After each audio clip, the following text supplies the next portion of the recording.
شام 4 январ Санавбар Шерова و 3 فرزند نابالغش از یک فلاکت جان به سلامت بردند. با میخونه به سر او و کودکان سرازیر شد ولی مادر توانست در فرصت کوتاه یک همه را بیرون کشد. کودکان 4, 8 و 12 ساله سنوبر ساکن کوچه سریز شهر دوشنبه جان به سلامت بردند. ما در خونه نماز ما خوندم، از نومپزی اومدم، کودکا قطعی بدم، ای بالا آوازی همو چوخ شد، گفتم که محمود بگیرم پیش در میبرویم که نشید، پاک زد در بالامون چپه شد. خیلی گرفتم پیش تریزه قدر رفتم، تریزه را زدم شکستم، دست ما بریدم و چای و فیروت کردم که بیاین ما را بگیرین. سنوبر با شوهر و فرزندان در این خانه اجاره نشین است.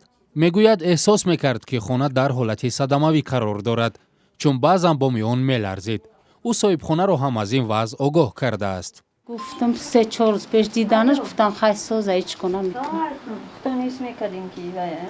چند دفعه خیلی آوازی چوب شد، گفتم که کودکا را هر روز میرفتم میومدم میگفتم بیره کنین که امی چونه گرده، گفتم در بالاتون نیستم، گفتم محمود چند روزه کستل صدیق نمیره و نگاه کنین، گفتم اودی خند و درد.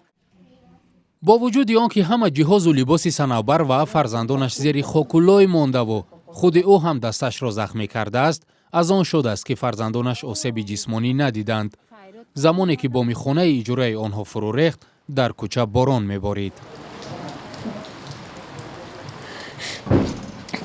پیش تریزه برودم بچم دست.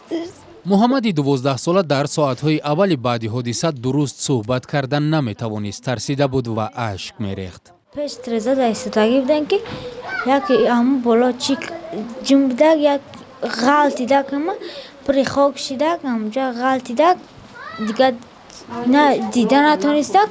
بعد اوچه با تریزه را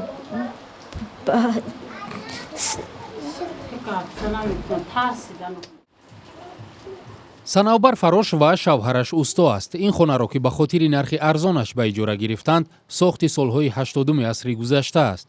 برابر روی دادن این حادثه صاحب خانه برای آنها اتاق دیگری را پیشنهاد کرد که شب را آنجا روز کنند.